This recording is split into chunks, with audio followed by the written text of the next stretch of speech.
Bien, amigos y amigas, hemos venido reflexionando acerca de un tema de los más frecuentes que atentan a nuestra salud emocional. Bien sabemos que la violencia psicológica se manifiesta a través del maltrato o abuso psicológico. Hemos visto de qué se trata, cómo se manifiesta. Observamos tanto el perfil psicológico del abusador como de su víctima. Nos quedó claro de que el maltrato psicológico no tiene género y que con más frecuencia se presenta en el género masculino como el principal protagonista. Con todo, amigos y amigas, es realmente alarmante cómo en Bolivia nuestra salud emocional se ve amenazada por la violencia psicológica y física. Nos falta tiempo, mucho aún, por entender y comprender que este flagelo que se inicia en el hogar nos daña y destruye. Y aún ignoramos mucho el asunto porque no tenemos una clara información y educación del mismo. Este flagelo que, entre otros, sufrimos del acoso escolar o bullying y del cual vamos a reflexionar y reflexionamos hace tiempo atrás en el programa Cultura de Vida los martes a las 11.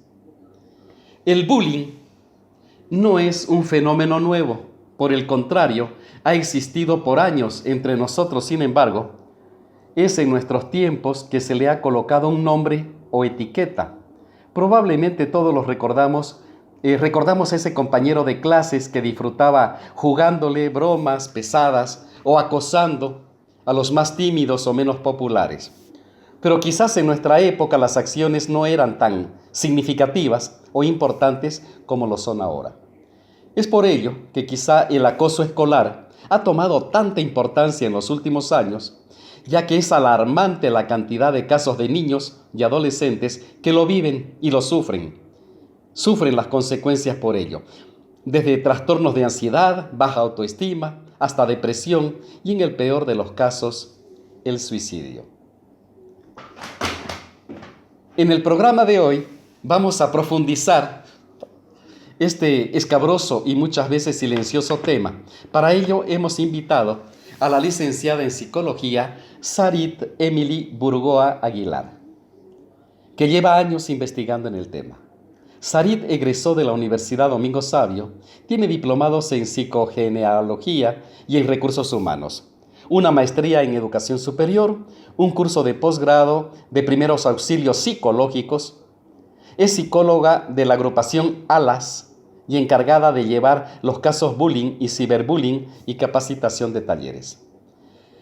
También trabaja en la agrupación Fénix como abordaje en víctimas de siniestro de tránsito. Es miembro de Juventud Cívica de Santa Cruz, jóvenes cívicos que velan por los derechos de la juventud. Además, está en la investigación científica de conductas de ciberbullying. Bien, vamos a estar con ellas y vamos a reflexionar con ellas. Pongan su atención, por favor, que este tema es de suma importancia. Sarit, buenos días.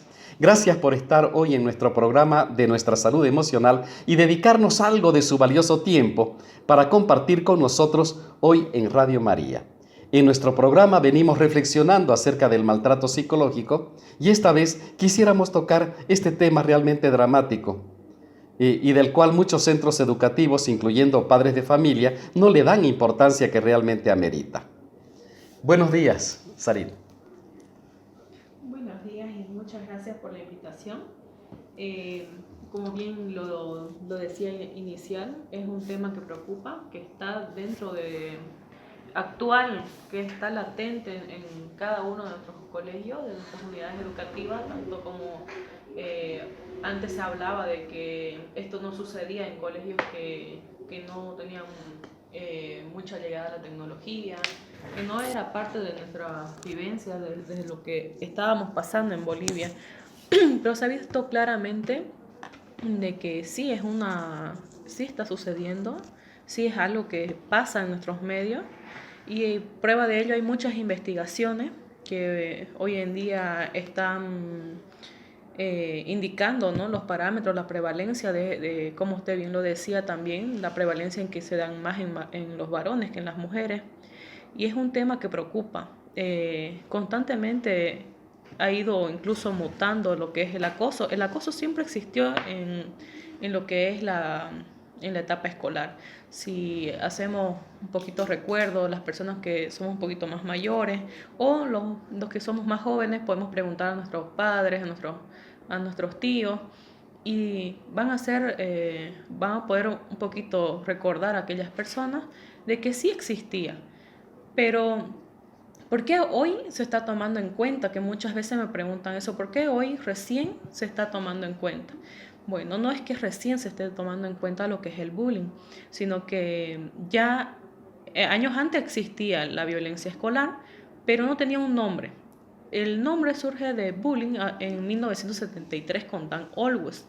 Dan Olwes fue un psicólogo en el cual vio la importancia de investigar estas conductas que se repetían y, como lo decía, acababan en suicidio, en ansiedad generalizada, en depresión y en jovencitos de corta edad. Eso le llamó la atención a Dan Olbus, entonces empezó a investigar este tipo de conductas en 1973. Desde ahí, él le pone el nombre a estas conductas que nadie estaba estudiando y que veían ocasionar incluso muertes en su país, pero nadie le tomó importancia. Desde ahí, desde 1973, es catalogado como bullying al acoso escolar entre pares, pero que tenga 3 puntos: intencionalidad, persistencia en el tiempo y con abuso de poder. Muchas veces confundimos esto en los colegios, que algunas veces también me llaman para hacer intervenciones, y se habla de bullying. Es un término que ha sido muy usado, algunas veces no de la manera correcta.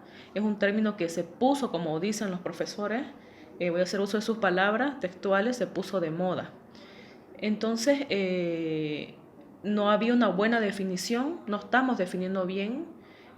Y algunas veces me llaman para hacer intervenciones cuando no hubo estos 3 pilares fundamentales, ¿no? La intencionalidad, el abuso de poder y la persistencia en el tiempo.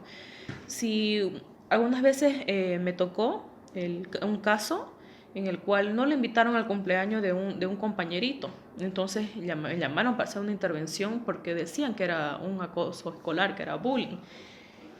Entonces ahí, si hubiera tenido estos 3 pilares fundamentales, podría ser, pero fue solamente en una ocasión en la cual el compañerito no lo invitó a su cumpleaños de este niño. Pero ahí también nosotros tenemos que aprender y observar por qué estoy haciendo yo como papá para que a mi hijito o a mi hija no lo inviten a ese cumpleaños.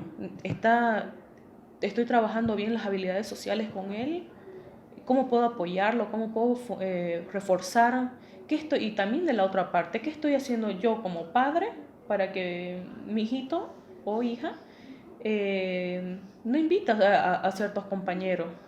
Entonces es de ambas partes, y de la misma manera en el bullying tenemos que trabajar con los 3 pilares fundamentales para identificar, y una vez identificado el problema, tenemos que ver y trabajar con lo que son las víctimas, los observadores o los espectadores, que algunas veces usan ese término, y también con los agresores. Son los 3 actores fundamentales del bullying, en el cual, si trabajamos uno de ellos, estaríamos dejando una parte muy importante sin trabajar. ¿Qué pasa? Trabajamos con la víctima, pero y el agresor seguirá agrediendo a otras personas, a otros compañeros dentro del curso. Ahora, la modalidad del bullying con el uso de los medios tecnológicos, de las llegadas de las TIC, se podría decir mutado. Y ahora ya el bullying no es un acoso directo, ya también se puede hacer una modalidad indirecta.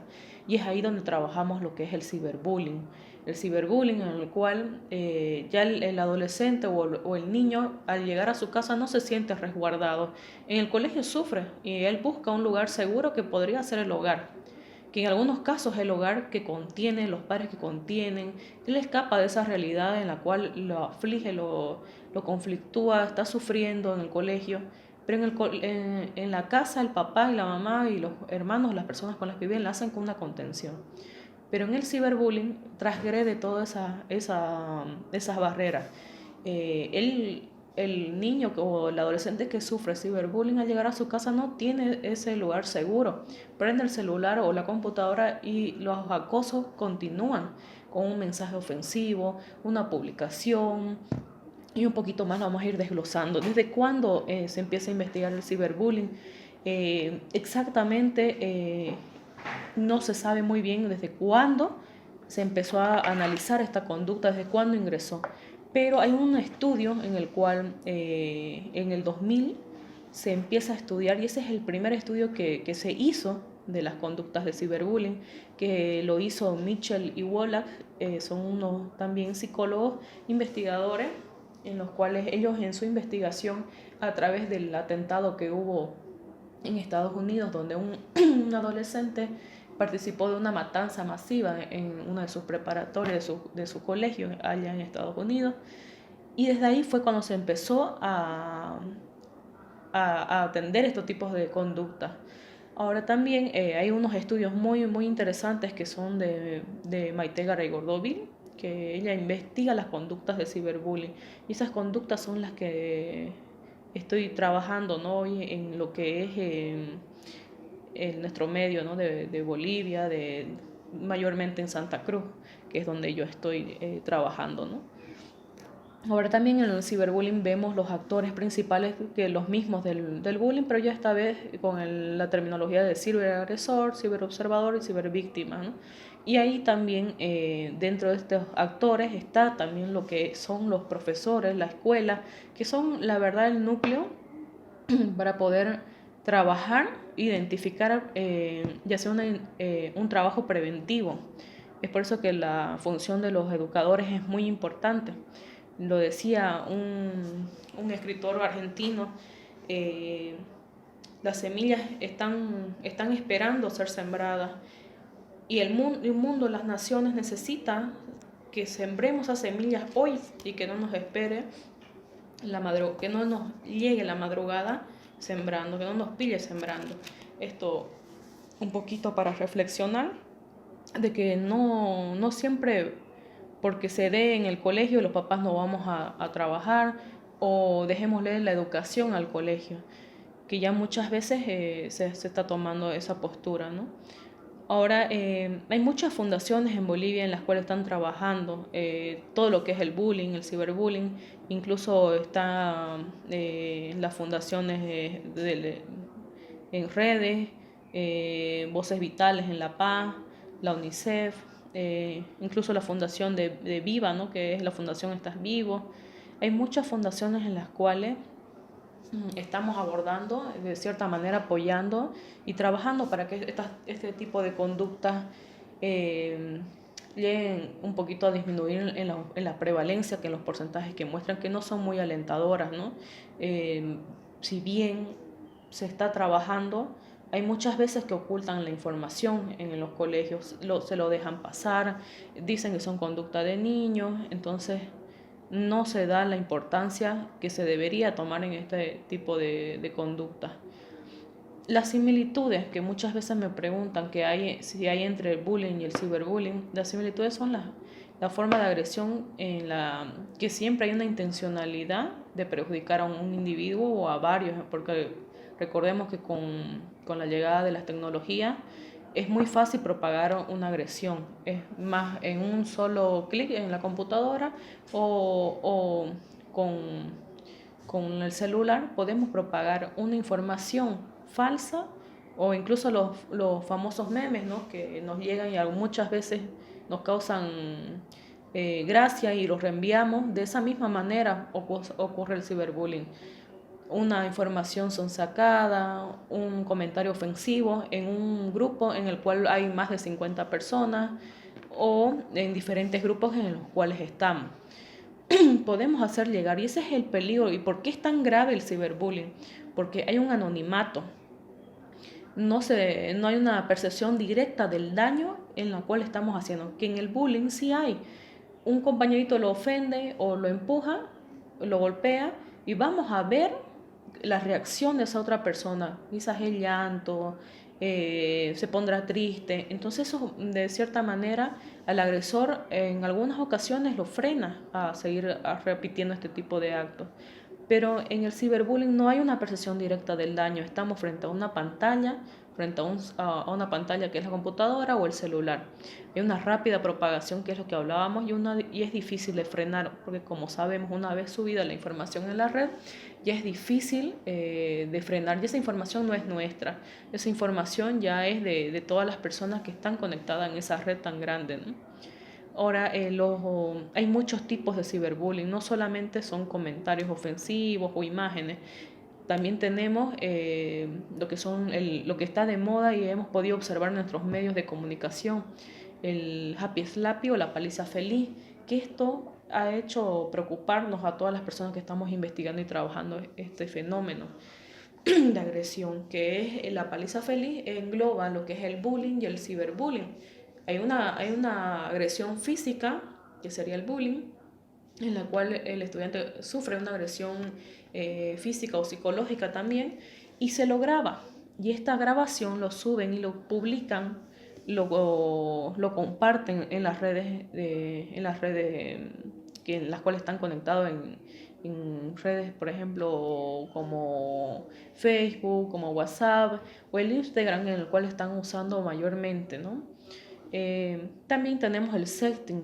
El sexting es un tipo de ciberbullying en el cual hay un contenido en el cual que se envía de tipo sexual, principalmente fotografías o videos, producidas generalmente por el propio remitente, o sea, por la propia persona, pero de manera sonsacada, con engaño, parte de los agresores para luego difundirle estas imágenes a sus grupos que tienen, a los medios en los cuales ellos han ingresado.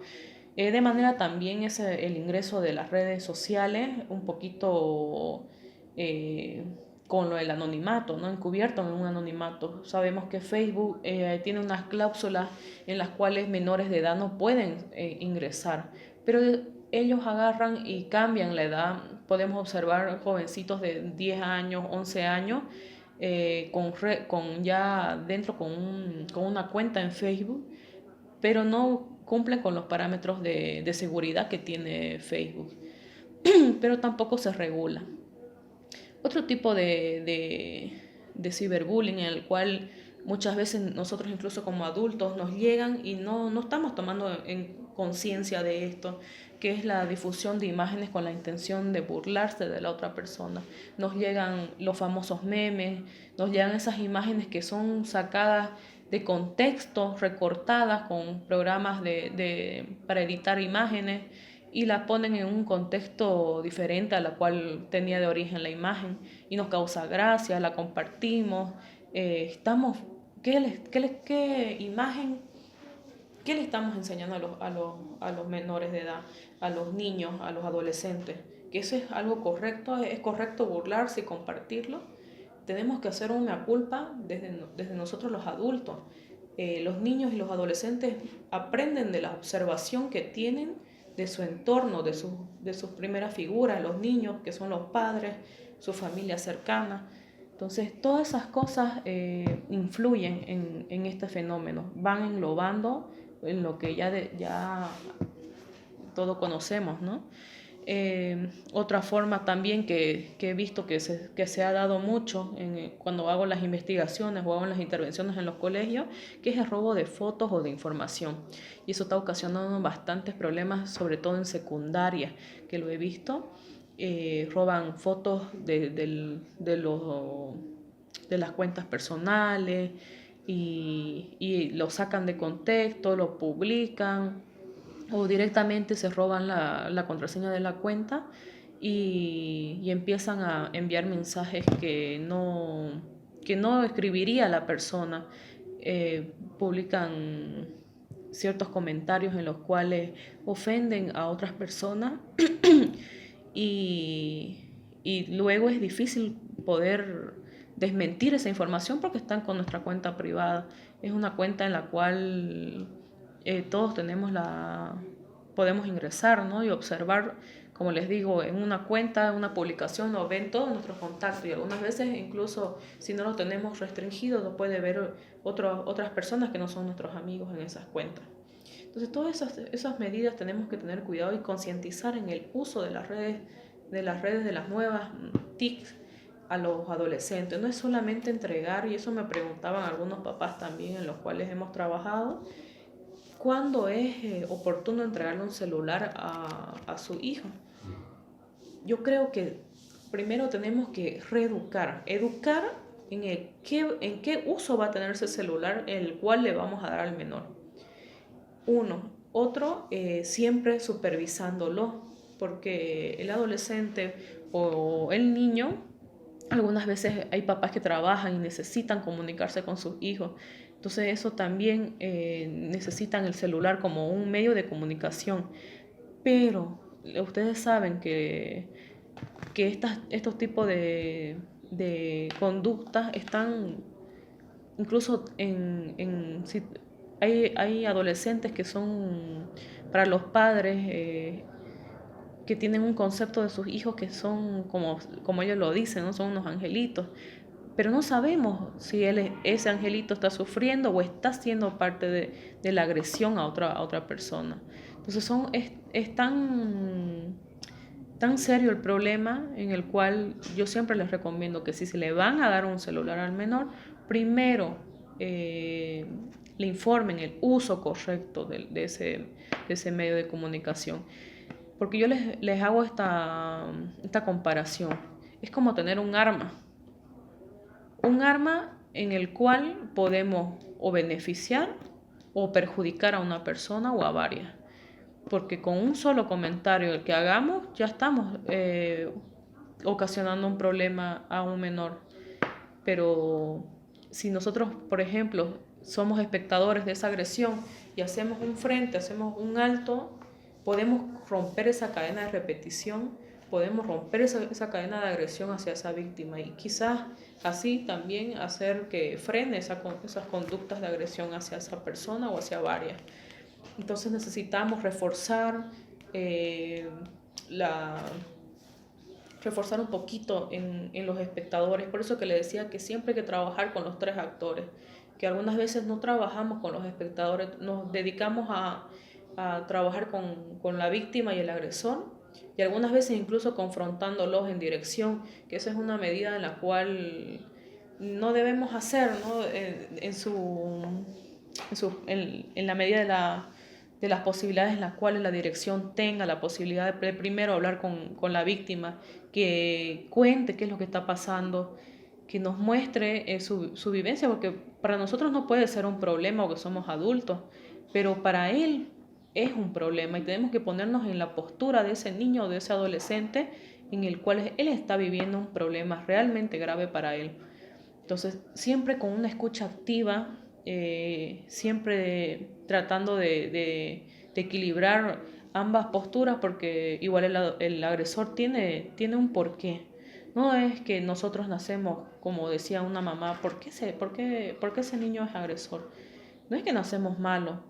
Algo está pasando que ha hecho que este adolescente, que este niño tenga esa conducta agresiva.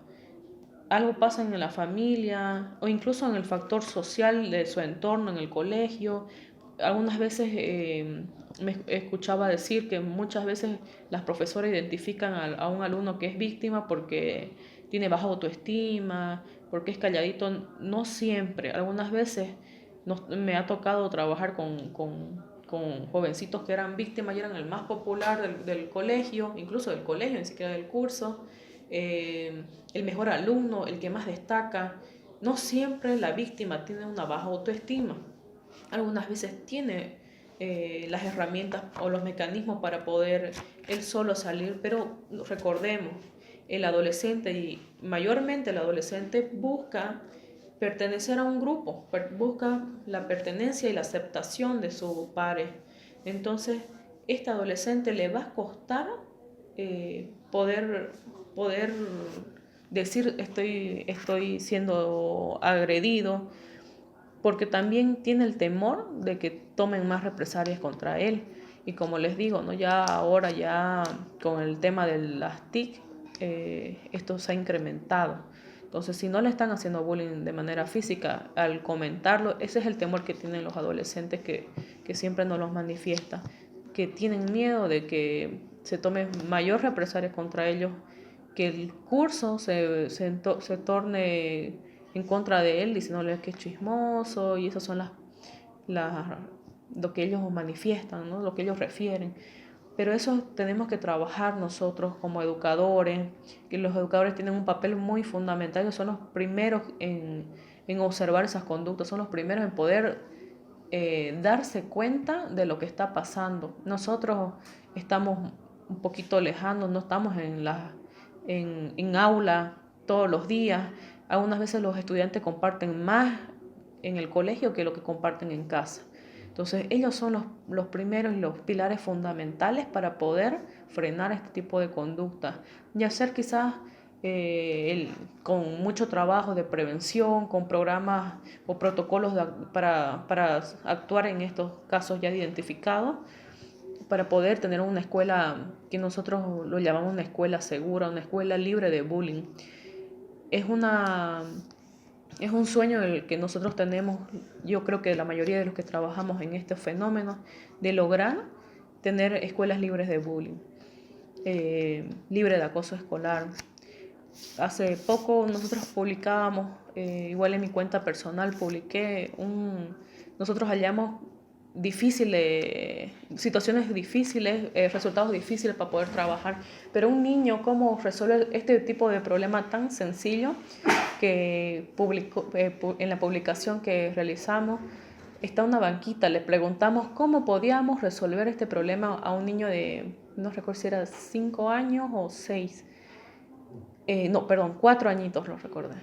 Y él decía, podemos poner una banquita, un banquito en el patio, en el recreo, el que esté pintado de colores y el cual nosotros ahí pongamos un mensaje que toda la persona que se sienta sola o que quiera, que no tenga con quién jugar, se pueda sentar ahí y las personas que pasen lo vean y le inviten a jugar.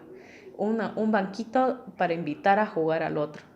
Y eso me pareció tan lindo y conmovedor, que un niño tan pequeño pueda dar soluciones tan grandes a lo que nosotros como adultos nos conflictuamos.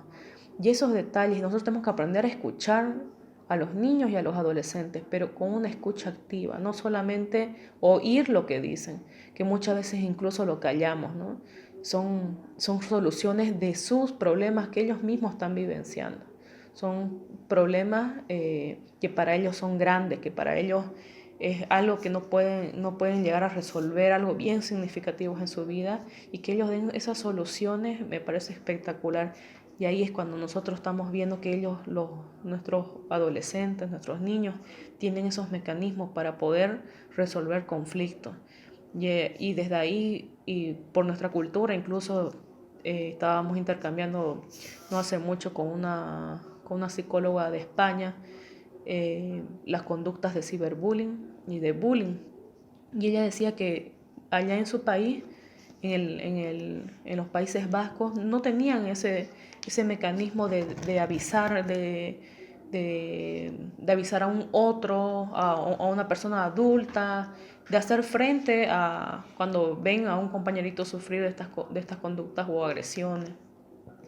Pero acá sí, en la investigación que realicé, que vengo realizando desde el 2013, y siempre estamos actualizando esos datos, las prevalencias, como les decía, son altas, y hay este tipo de mecanismos para poder afrontar, de denunciar a el que estoy viviendo una situación de bullying, de ciberbullying, o que mi compañero, o he visto, algunos ni siquiera son sus compañeros, pero he visto que le están realizando bullying, ciberbullying, y lo denuncian, no lo están callando, y de eso tenemos que agarrarnos, porque frente a estas conductas siempre se recomienda que no se queden callados, que denuncien, que avisen, porque así es cuando se puede frenar, y muchas veces desde inicio, cuando recién está comenzando la conducta, es más fácil frenar que cuando ya se inició, cuando ya hay videos de por medio, cuando ya hay imágenes de por medio. navegando por las redes, ¿no? Que cuando lo descargan uno, por más que lo borremos, esa persona que descargó puede volver en cualquier minuto o segundos o días o años, volver a ponerlo en la red. Entonces es bueno hacer una prevención primaria en los colegios, educar qué es el bullying, cuándo es ciberbullying, cuándo no, a los papás, y trabajar en habilidades sociales con los estudiantes, con los niños y con los adolescentes. No por ser adolescentes nos olvidemos de ellos, y ellos igual necesitan ser reforzados, necesitan constantemente que lo escuchemos. Ellos tienen otros tipos de problemáticas, ellos están pasando por una situación también de cambio, de buscar una identidad, y necesitan de nosotros como padres, como educadores, que nosotros tenemos la oportunidad de estar con ellos más tiempo. Sari, normalmente un niño se porta mal porque se siente mal, ¿verdad? En su casa, si este niño sufre maltrato, abuso psicológico, violencia psicológica y tal vez hasta física, este niño viene acumulando mucha agresividad tal vez, ¿verdad? Y esta agresividad viene y la transfiere en un chivo expiatorio que él elige en el colegio, donde él vuelca toda esta agresión y siente su poderío además, ¿no? Siente poderío el agresor. Cuéntenos un poquito de esto, de cómo el bullying se origina en casa. Muchas veces los padres están pasando por conflictos en los cuales, por ejemplo, hay separación, peleas constantes, y eso es lo que vivencia el niño en casa le va a afectar en el ámbito escolar, porque en la casa no puede manifestar que está triste, que está enojado por la situación que está pasando, y lo va a ir a manifestar en el colegio, quizás agrediendo, o esto va a hacer que sus conductas estén más inhibidas, y va a ser puede ser objeto de un agresor y ser la víctima. Recordemos, hay víctimas agresivas y hay pasivas. Algunas veces las víctimas agresivas se cansaron de ser tanto víctimas en casa que llegan a ser agresores en el colegio. O se cansaron de pasar muchas conductas de agresión en el colegio por un agresor, y ven que esta es una manera de ser popular, de llamar la atención de un otro, o que ven que pueden sacar beneficios de esta situación, y qué mejor que repetirlo, porque lo ven.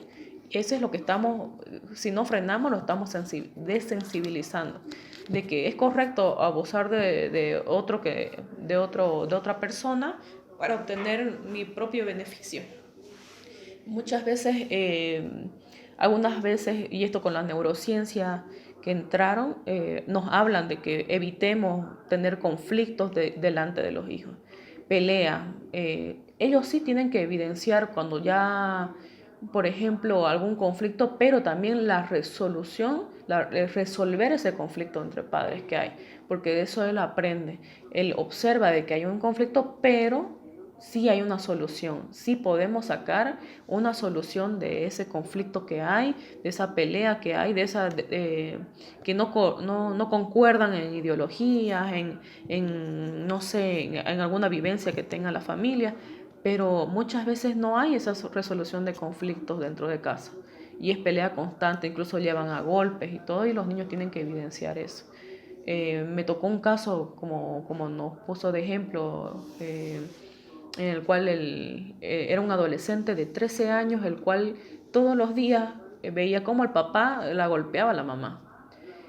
Y este adolescente, cuando llega al colegio, en los primeros momentos era bien calladito, triste, no manifestaba agresión con sus otros compañeros. Pero cuando ya empezó ya a ser más constante la agresión que sufría la mamá, él empezó a ya manifestarlo en el colegio, empezaba a golpear a los compañeros, estaba con una conducta agresiva, con impulsividad, mucha ansiedad, indagando en lo que le estaba pasando porque no era una conducta normal en él. empezamos a indagar y él ya manifestó que en casa sufría, porque incluso el papá lo pegaba a él por defender a la mamá. Entonces él siempre se ponía al medio del problema que tenían los padres, de ese conflicto de pareja que tenían. Entonces él vivenciaba todo eso y para él era algo tan normal porque lo sufrió desde que era niño. Él siempre vio al papá agredir a la mamá. Entonces él lo vio natural. Y en el colegio, como no lograba concentrarse para hacer las tareas, llegaba al colegio y los golpeaba a los compañeros, los amenazaba para que la tarea del otro compañero, él colocara el nombre y presentarla. Era un beneficio que él obtenía de esa agresión. Entonces estamos desensibilizando a estos niños o adolescentes. Si no frenamos, si no, nosotros como padres no podemos resolver un conflicto de la mejor manera y tampoco llegando a agresiones. Y Sarita, antes de que el tiempo se nos vaya, ¿qué puede hacer un padre o una madre de familia cuando su hijo se le queja de que está sufriendo de acoso, de maltrato en el colegio? Porque muchas veces los padres dicen, bueno, mijito, defiéndase, ¿no? Si lo molesta, péguele, ¿no? Entonces, como que defiéndase y punto y se acabó el problema, más o menos. Pero este chico sigue sufriendo. ¿Qué puede hacer un padre para ayudar a su hijo a afrontar este fenómeno del bullying? Hay muchas medidas, ¿no? Primero, cuando uno como padre escucha que su hijo le manifiesta estar pasando por esta situación, primero creerle, porque no es algo que él se esté inventando. Entonces, apersonarse a dirección, hablar con, si no hay una dirección en ese momento, no está la directora del establecimiento, hablar con un tutor, con un profesor el cual se lleve mejor, que tenga más contacto con él, comentarle para que esta persona, este profesor, este docente, pueda observar si hay estas conductas y quién las está manifestando, quién está agrediendo. Ahora, esa sería como primera instancia, también apersonarse a la dirección, hablar con la directora para hacer, porque como les digo, no solo hay que trabajar con él, hay que trabajar con todo el curso para que haya un cambio. Entonces, hablar con ellos para que ellos tomen medidas y hacer una prevención, ya con un caso, muchas veces sucede que no hacemos prevención primaria, pero cuando ya hay un caso identificado recién lo realizan. Entonces, no es tarde, pero sí hay que trabajarlo, no dejarlo pasar. Crean lo que dicen sus hijos. Muchas veces lo que están viviendo es real. Tienen que trabajar a la par lo que es la familia y el colegio para resolver el conflicto. También trabajar, si hay las medidas y la posibilidad de trabajar con una psicóloga, hay que potenciar las habilidades sociales y el decirle defendete, también agredirlo, no es la solución. Agresión más agresión solo va a traer más agresión, no va a haber no va a resolver ningún conflicto. Entonces, siempre es mejor hablar con él y decirle si es que estás pasando por esta situación, avisa a un mayor que esté cercano, a un profesor, a la directora, toda, cosa que ese adulto pueda mediar esta situación entre ambos, pero no tomar medidas que si me golpeó, ¿por qué no te defendiste? ¿Por qué no lo golpeaste? Incluso muchas veces dicen, no, papá, deberías golpearlo más fuerte. No es una solución, estamos dándole una solución errónea a ese hijo, diciéndole que es correcto reaccionar con agresión cuando algo nos sucede. Entonces, trabajar también con él habilidades sociales, resolución de conflictos, para que ellos tengan los mecanismos y las herramientas para poder enfrentar cuando suceden estas situaciones. Por otro lado, Sari, hay niños que no dicen a sus padres estoy pasando esto por el colegio, pero está el lenguaje no verbal. Por ejemplo, esos síntomas de tristeza, de ansiedad, de insomnio, de desmotivación, de no querer ir al colegio, son como señales que los padres tienen que captar de que algo está pasando en el colegio. Sí, mayormente en un comienzo se manifiesta así, ¿no? muchas veces de un inicio los adolescentes, los niños no van a decir papá me están haciendo bullying. Algunos sí, otros no. Los que no podemos observarlo, como bien decías, en el lenguaje no verbal.